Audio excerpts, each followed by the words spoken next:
সুপ্রভাত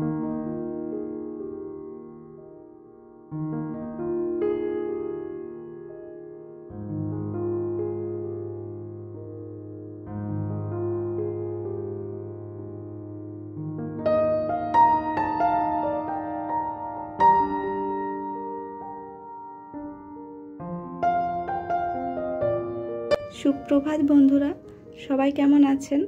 আশা করি সবাই খুব ভালো আছেন এবং আমরাও বেশ ভালো আছি। আজ অনেক দিন পর আরও একটি ব্লগ ভিডিও নিয়ে চলে এলাম। আজ শুক্রবার আর আজকের ব্লগটা আমি সকাল 9টার থেকে শুরু করছি। আর এটা দেখছেন, এটা আমার শ্বশুরবাড়ির ছাদ বাগান। এটা আমার মেজো জা এবং মেজো ভাসুর দুজন মিলে বানিয়েছে। বেশ সুন্দর না? শীতকালে তো পুরো ছাদরা ফুলে ফুলময় থাকে। চেন্নাই থেকে ফিরে আসার দিন 4-5 পরেই শ্বশুরবাড়ি গিয়েছিলাম, কারণ আমার দেওরের বিয়ে। তার জন্য সেখানে গিয়েই এই ব্লগটা শ্যুট করেছি। আর এই ব্লগের এডিট করতে করতে আমি ভয়েস দিচ্ছি প্রায় 15-20 দিন পর। মাঝখানে অনেকগুলো দিন পেরিয়ে গেছে, তাই এখন কদিন ব্লগ দেওয়া হয়নি। এবং ছেলেরও বেশ শরীর খারাপ, তাই এখন সময় হয়ে উঠছে না। তাই গ্যালারিতে থেকে থাকা ভিডিওগুলো এখন একটু একটু করে এডিট করছি, আর সময় হলে সেগুলো ভয়েস দিয়ে আপলোড করছি। চেন্নাই থেকে ফিরে আসার ওই 7 দিন পরেই আমার দেওরের বিয়ে ছিল। আমার নিজের দেওর, সব থেকে ছোটো দেওর। যদিও বিয়েটা কোনো অনুষ্ঠান করে হচ্ছে না, ওই বাড়িতেই ছোটোখাটো করে হচ্ছে আর কি।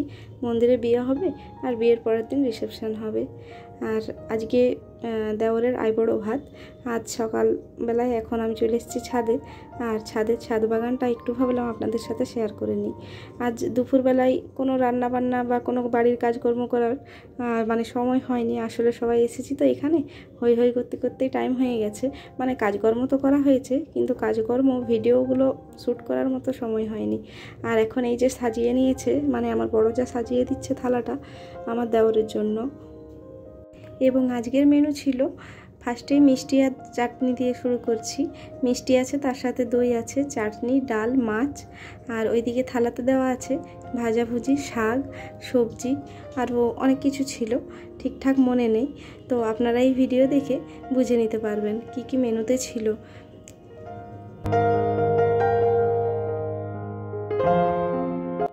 এখন দেওর বাবাজি খেতে বসে গেছে। আর এখন বাইরে প্রচণ্ড বৃষ্টি পড়ছে, আর সেই সময় কারেন্টটাও চলে গেছে ও যখন খেতে বসেছিল। আর সেই সময় এত বৃষ্টি নামিয়েছিল। একেই তো শ্রাবণ মাসে তো বৃষ্টি পড়বে, এটাই স্বাভাবিক। তো এই যে দেখুন আমার দেওরের পুরো থালাটি, এবং তার সাথে দেখছি কোথা থেকে এসে দুটো রসগোল্লার উপরে দুটো মাছি বসে গেছে। তো সেই মাছি বসে গেছে বলে সেই রসগোল্লাগুলো ও আর খেতে পারলো না, ওগুলো চেঞ্জ করে দেওয়া হলো। এত খাবার দেখে না ও কনফিউজ হয়ে গেছিলো যে কোনটা ছেড়ে কোনটা খাবে। আর তার সাথে ওর 5-5টা বৌদি সবাই সামনে এমনভাবে ঘিরে বসেছিলাম, ও কনফিউজ হয়ে যাচ্ছিলো যে কি করব বা কিভাবে কি খাবো। আর দেওরের দেখুন বিয়ে হওয়ার আগেই কিন্তু ও কাজকর্ম শিখে নিচ্ছে। এই যে আলপনাটা একটু ঘেটে গেল থালাটা টানতেই, ও তখন দেখুন একটা একটা করে বাটি সরিয়ে নিচ্ছে। বউ আসার আগেই আর কি ও কাজকর্মগুলো একটু একটু করে শিখে নিচ্ছে আর কি। যদিও বিয়ে হয়ে গেলে সমস্ত বাড়ির সংসারের কাজকর্ম শিখে যাবে, বউরাই শিখিয়ে দেবে। এখন এটা কলিযুগ, তো কলিযুগে তো এটাই চলে আসছে যে বউরা এসে স্বামীকে কাজ করতে শিখিয়ে দেয়। আর এই যে আমরা যারা সবাই বসে আছি, আর এদিকে আমার দেওর বাবাজি খেয়ে যাচ্ছে। আর তার সাথে সাথে আমি যখন ভিডিওটা একটু আধটু শ্যুট করছিলাম, ও কিন্তু পোজ দিতে ভুলছিল না। আমার একটাই দেওর, আর আমার হাজব্যান্ডরা না 7 ভাই, ওই কাকা জেঠা সবাই নিয়ে 7 ভাই। আর সেই 7 ভাইয়ের মধ্যে এ হচ্ছে সব থেকে ছোটো। আর সেই ছোটো ভাইয়ের বিয়ে বলে কথা, আর একটু আনন্দ ফুর্তি না করলে হয়? তার জন্য এখন ওই যে ও খাচ্ছে, আর আমরা তার সাথে সাথে একটা করে ফড়ং দিচ্ছি। তার জন্য খেতে খেতে মাঝে মধ্যে হেসেও দিচ্ছে ও। এটাই আমাদের বাড়ির সব থেকে শেষ বিয়ে, তাই সকলের ইচ্ছে ছিল যে এটা একটু ধুমধাম করে করা হবে। কিন্তু হাতে একদম টাইম না থাকার কারণেই মন্দিরেই হচ্ছে বিয়েটা। এখন আমরা একটু চলে এসেছি সোনার দোকানে, ওই জুয়েলারি দোকানে। আর এইখানে এসে এই নেকলেসটা দেখালো ওই দাদা, যার দোকান, উনি দেখালেন। তো এত সুন্দর নেকলেসটা দেখুন, তাই ভাবলাম একটু আপনাদের সাথে শেয়ার করার জন্য টুক করে সেই সময় ফোনটা বের করে একটু শ্যুট করে নিয়েছিলাম। আর এই পলা আংটিগুলো আমার যারা দেখছিল, তো একজন যায়ের বেশ পছন্দ হয়েছিল, ও একটা নিল আংটি। এর আগে আমি একটা নিয়েছি, আর আপনাদের দেখিয়েছিলাম তো আগের ব্লগে, আমি একটা নিয়েছিলাম। বেশ সুন্দর লাগছিল কিন্তু পলা আংটিগুলো। তাই ওরা একটু চয়েস করছে। দু জায়েরই বেশ দুটো আংটি পছন্দ হয়েছে, তার মধ্যে একজন যা নিল।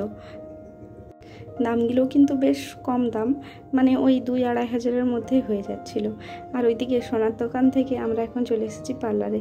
আর এই যে বড় যাও এখন বসে গেছে ফেসিয়াল করতে, আর ওই সাইডে আরেকজন যা বসে গেছে ফেসিয়াল করতে, আর আমরা বাকি 3 জন এখন ওয়েটিং লিস্টে আছি।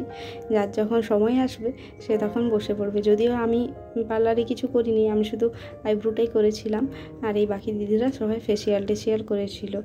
আর ওরা ফেসিয়াল করতে করতে আমি আমার হাজব্যান্ডকে ফোন করলাম যে আমাকে একটু এসে নিয়ে যাও। ও আবার এসে নিয়ে গেল, আর আমি বাড়ি চলে এলাম, কারণ বাড়িতে এসে আমার ফেসিয়ালটা করার ছিল। পার্লারে আমার টাকা দিয়ে বাবা ফেসিয়াল করানোর একদম ইচ্ছে নেই, কারণ বিউটিশিয়ানের কাজগুলো তো মোটামুটি আমি জানি, তাই নিজের ফেসিয়ালটুকু আমি নিজেই করে নিই। আর এখন সবাইকার ডিনার কমপ্লিট হয়ে গেছে, আর এদিকে মা আর দিদি ভাই ডাল খেতে খেতে কিছু একটা গল্প করছে, আর আমি সেই টাইমে টুক করে ভিডিওটা বানিয়ে নিয়েছি। আর মা দেখুন, মানে কোনো বাটি না পেয়ে ওই কাঁচের গ্লাস ছিল, কাঁচের গ্লাসে ডাল খেতে শুরু করে দিয়েছে। আর এত সুন্দর মুহূর্তে একটু ভিডিও না করলে হয়? যদিও ভিডিও বানানোর টাইমে মা দেখে নিয়েছিল যে আমি ভিডিও বানাচ্ছি, মা তাই বলেও ছিল একদম এই ভিডিওটা কিন্তু অ্যাড করবে না। তো আমি বলেছিলাম বেশ করবো না, কিন্তু এই মুহূর্তটা আপনাদের না দেখালে হয়, তার জন্য এটাও আমি অ্যাড করে দিলাম। এখন পরের দিন সকালবেলা, মানে এই ভিডিওটা শ্যুট করছি শনিবার ভোর, সকাল ঠিক নয়, ওই ভোরবেলা 4:30 বাজে এখন। আর আমাদের যদিও মন্দিরে বিয়ে হচ্ছে, তাও বাড়িতে আমরা ছোটোখাটো নিয়মগুলো পালন করেছি। এখন ওই সকালবেলা যেটা বলে দধিমঙ্গল, সেই দধিমঙ্গল এখন হচ্ছে। মানে এই নিয়মটা হচ্ছে ভোরবেলায় বর বউয়ের যাতে খিদে না পায়, তাই ভোরবেলায় ওদেরকে ঘুম থেকে উঠিয়ে পরে ওদেরকে ওই মিষ্টি চিড়ে যা থাকে, দই, এগুলো খাইয়ে দেওয়া হয়। যদিও এত ভোরে কেউ খেতে পারে না, ওই একটু আধটু নিয়মের জন্য খাওয়ানো হচ্ছে। আর আমরা এখন 5 বৌদি মিলে ওকে এখন ঘিরে ধরেছি ওই দই আর চিড়ে খাওয়ানোর জন্য। এখন আমার আগে 5 জন যা আছে, তাই 5 জন যায়ের এখন লাইনের শেষে আমি আছি।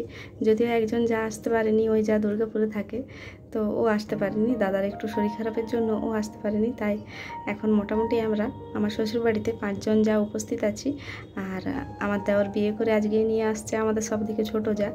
তো আমি এখন সবার লাস্টে লাইন দিয়ে দাঁড়িয়ে আছি, আর সে টাইমে একটু ভিডিওটাও শ্যুট করে নিচ্ছি। তো এই যাদের হলে তারপর আমি লাইনে আসব। আর ওকে আমরা যেমন যেমন বলছি, ও কিন্তু ঠিক তেমনই করছে।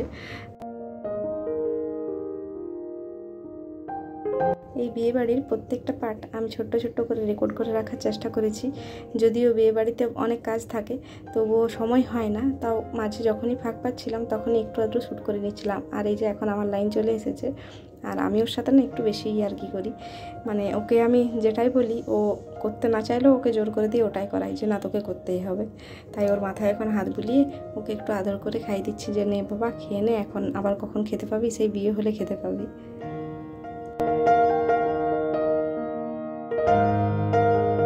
আর ব্যাকগ্রাউন্ডে যে ঝাড়ুটা দেখতে পাচ্ছেন, ওটা কিন্তু আমাদের উঠোন বা ঘর ঝাড়ু দেওয়ার ঝাড়ু নয়, ওটা কিন্তু আমাদের এই মন্দির ঝাড়ু দেওয়ার ঝাড়ুটা। আর এই যে আমাদের মাকারির মন্দির, যদিও এখন ভোরবেলা তাই অতটা ভালোভাবে দেখা যাচ্ছে না মন্দিরটা আমি অন্যদিন আপনাদের সাথে শেয়ার করব। আর ওইদিকে ওই দধিমঙ্গল করার পরে আর তো কারোর চোখে ঘুম নেই, এখন বেজে গেছে ওই 5:30টার মতো। আর এদিকে আমরা ভোর সবাই চলে এসেছি মেহেন্দি লাগাতে। যদিও কালকে রাত্রে অনেক রাত পর্যন্ত মেহেন্দি লাগানো হয়েছিল, সব একটা হাত করে লাগানো হয়েছিল। আর এদিকে দেখুন দিদিভাই লাগাচ্ছে নিজের হাতে, মানে দিদিভাইয়ের হাতে লাগানোই আছে। ওই সোমবার না শ্রাবণ মাসে, তার জন্য আগের সপ্তাহে লাগিয়েছে, সেই রঙটা আছে। ও বলছে ওটার উপরেই আমাকে ডিজাইন করে দে। তাই আমাদের ছোটো যা দিদিভাইয়ের হাতে এখন মেহেন্দি লাগিয়ে দিচ্ছে। আর আমরাও সবাই এখন লাইন দিয়ে বসে আছি যে এবারে কে কার মানে পরে পাবে।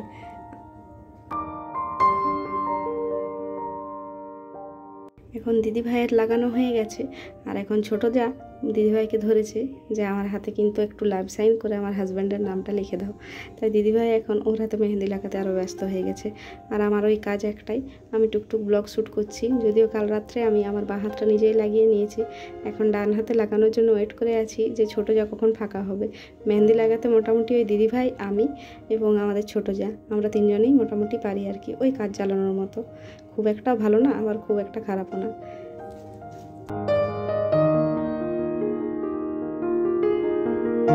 এদিকে আমরা মেহেন্দি লাগাতে ব্যস্ত, আর ওদিকে শাশুড়ি মা চিৎকার করছে যে তোমরা এবার সবাই রেডি হয়ে তাড়াতাড়ি ওর গায়ে হলুদটা করে দাও।